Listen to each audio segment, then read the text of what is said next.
Alguns seguidores aqui do canal vêm me pedindo, Luan, traz vídeo sobre ETFs em dólar. E aí eu falei, o certo é para membros, mas tá, eu vou trazer aqui porque com o dólar em queda, pelo menos na parte de renda fixa, acho que é importante a gente falar agora. Vem comigo. Salve, salve, investidores! Como é que vocês estão? E esse vídeo é dedicado a te trazer os 5 melhores ETFs de renda fixa, mas renda fixa super segura. Não espere aqui volatilidade, nada disso, porque ao investir no exterior, você já tem de forma inerente, inafastável, a volatilidade cambial, que é a variação do dólar frente ao real e vice-versa. Portanto, já existe uma volatilidade, já existe, de tal modo que, se eu ainda vou investir em renda fixa americana, onde a taxa de juros é muito menor que a brasileira, eu não posso contar com volatilidade. Não é uma boa ideia, beleza? Então não espere grande coisa aqui. Só que toda vez que eu invisto em renda fixa americana, eu estou com a expectativa de ter como retorno total, você brasileiro que ganha em reais, ter como retorno total dólar mais taxa de juro que está ali vigente naquele ETF, beleza? E aqui está. Dólar, nesse momento, a 5,41. Quando a gente pega aqui os últimos 5 anos, a variação foi de apenas 2%, hein? Olha só. Então a queda desse ano foi bastante interessante, voltando para o mesmo patamar de outubro de 2024. Olha só. No ano, o dólar está caindo 14%. Sendo assim, começou a ficar atrativo. A gente está voltando no tempo para outubro de 2024. Pensa dessa forma. Então, você que eventualmente não quer só ficar aportando o Brasil nesse momento, bolsa em alta, mesmo assim existem ativos ainda baratos, mas você quer dar uma diversificada e quer alocar lá fora. Por outro lado, você entende que S&P 500, Nasdaq, esses índices estão caros, ou você já chegou na alocação máxima que você pretende, sobra renda fixa para não perder essa queda do dólar, que a gente sabe, dólar caro é o que você não tem. Até onde vai a queda do dólar? Esquece, esquece. Ninguém sabe. A gente sabe o quê? O que a gente sabe? Que o dólar é uma moeda mais forte que o real. Simples assim. Logo, há uma expectativa muito razoável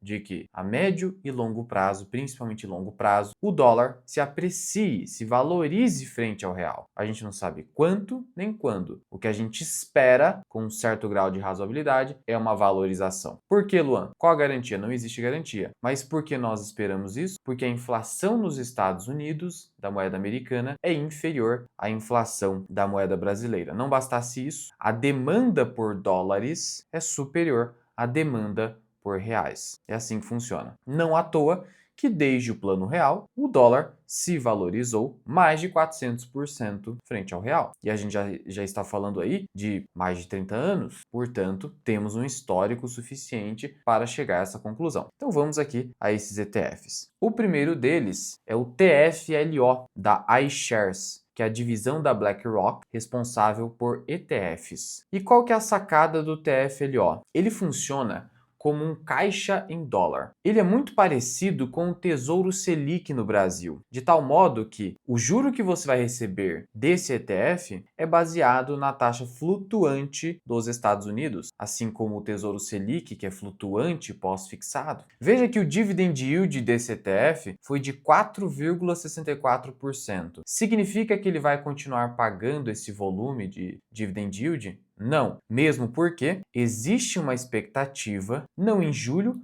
mas em setembro, de que o Fed, o Banco Central Americano, vá cortar juros. E para onde iria esse juro? Sendo que o TFLO basicamente acompanha a Fed Funds Rate, que é a taxa básica de juros da economia americana. E essa taxa, no momento, está no intervalo entre 4,25 a 4,5%, e na prática, ela está aqui, em 4,33% ao ano. Cortando-se 0,25, a gente teria um intervalo entre 4 a 4,25. No meio do caminho, 4,10, 4,15. Então, hoje, a gente tem uma expectativa de queda desse dividend yield de todos os ETFs de curtíssimo prazo de renda fixa americana, de curtíssimo prazo. E todos aqui são.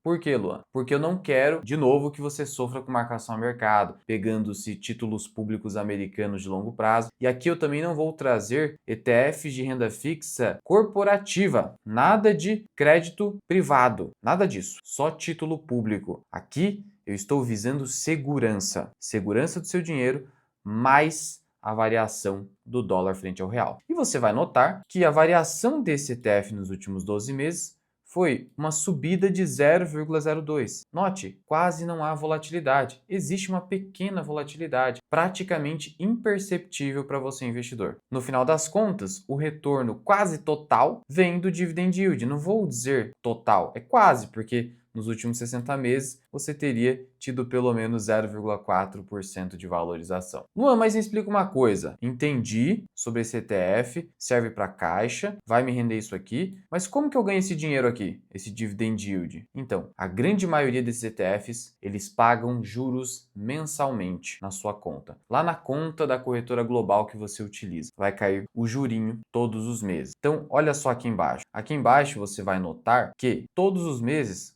cai um quero-quero na conta. Então caiu aqui 18, 17, 18. No final das contas, você tem essa expectativa de retorno de acordo com a taxa de juro americana vigente. Tipo o Tesouro Selic de novo aqui no Brasil. Mas Luan, e em termos de tributação? Então, tributação é 15%. Então, todo o retorno que você tem, especialmente esse juro que cai mensalmente na sua conta, em dólares, esse juro ele vai sofrer 15% de imposto. Mas como que eu faço pagamento? Como é investimento no exterior, você vai consolidar tudo isso na declaração anual do imposto de renda agora para o ano que vem. Por quê? Porque é assim que funciona agora. Investimentos no exterior, eu vou consolidar tudo na próxima declaração do imposto de renda, 15% sobre todo o retorno. Então, como aqui eu vou receber juro, não tem ganho de capital, 15%. Mas note que hoje variação cambial entra também no cálculo. Então, o que acontece? Eu ganho juro, só que se esse juro se valorizar, porque eu deixei na minha conta, deixei lá parado, ele vai se valorizar, porque a expectativa eventualmente de recuperação do dólar frente ao real, então eu também tenho que pagar sobre a variação cambial. Isso é importante também. A taxa de administração desse ETF é de 0,15. Então você sempre vai notar uma diferença entre a taxa de juro dos títulos públicos e o que você vai ganhar no ETF, principalmente por conta da taxa de administração. E detalhe, os ETFs, por mais que sejam de renda fixa de curto prazo, com vencimento de prazo curto, os ETFs não vencem. Você precisa vender as cotas para utilizar aquele dinheiro para qualquer finalidade, em D+2. Por que não vence? Se o título por trás do ETF vence? Porque o ETF,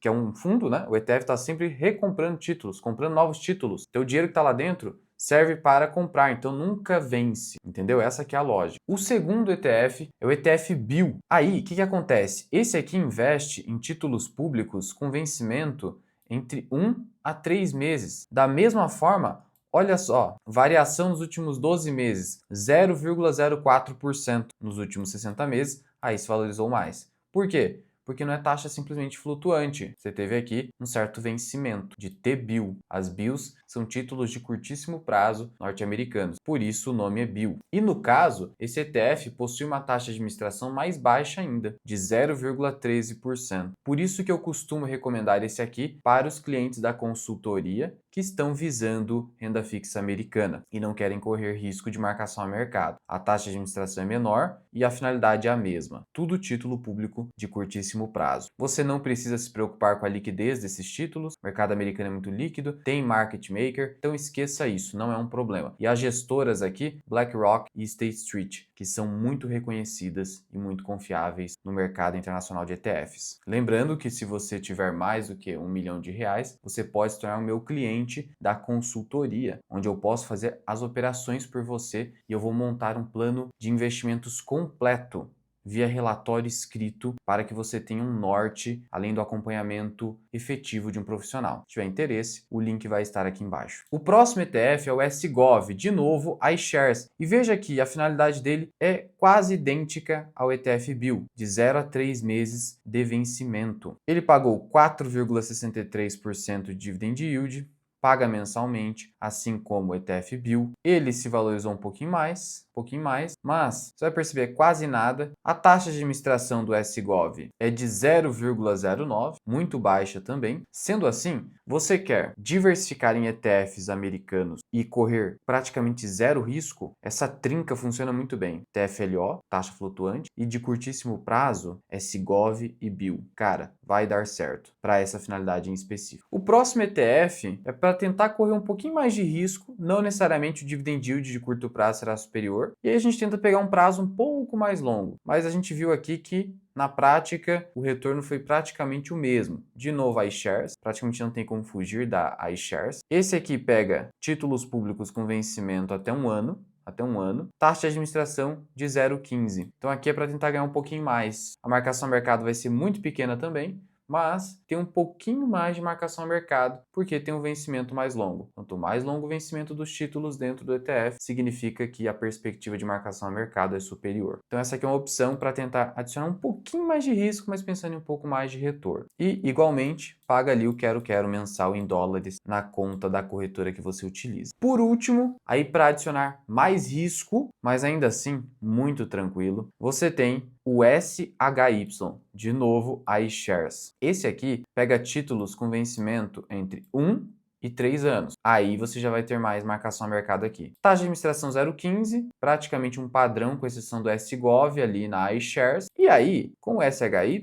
você pode ter um yield menor no ano, como aconteceu. Então veja, aqui você tem uma perspectiva de ganhar mais se o juro americano a médio prazo for maior, mas aqui a marcação a mercado pesa. Então veja que não necessariamente você vai ganhar mais dinheiro com esse ETF aqui, mas a gente espera que sim, salvo se você espera que o juro americano vá cair muito, e aí qualquer tipo de ETF não te traria o retorno esperado, mas aí seria melhor ficar de curto prazo, pois você não teria perspectiva de desvalorização. Agora imagina só o seguinte cenário, eu compro hoje e a taxa de juro vai cair demais mesmo, tipo, vai para 2%, 1%, mas isso já nos próximos anos, tipo 1 ano, 2 anos, dentro dessa perspectiva. Aí esse ETF se valoriza porque, como ele tem títulos 1, 3 anos e a taxa de juros vai cair muito, eu vou ter uma valorização do título. Uma valorização. Por que valorização, Luan? Porque a marcação ao mercado funciona assim. Se o juro ele cai, o título público ele tem que subir porque o juro caiu. Se o juro vai subir, aí o título público ele tem que cair. Não vou dar a explicação aqui detalhada